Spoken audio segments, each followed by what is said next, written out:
Title: Winnie. Author: Sally M. Walker.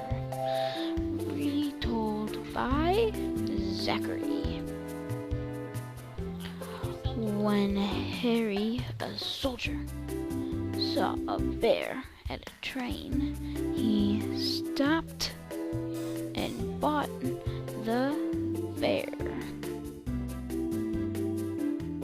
He brought the bear on the train, and the friends were excited.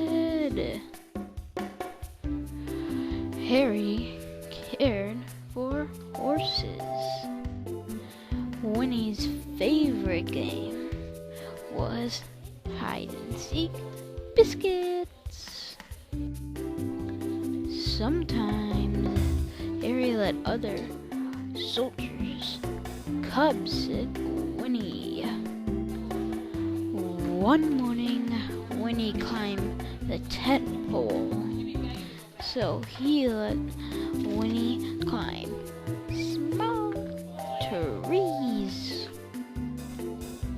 After they were in England, Harry had to go in battle, but Winnie could get hurt.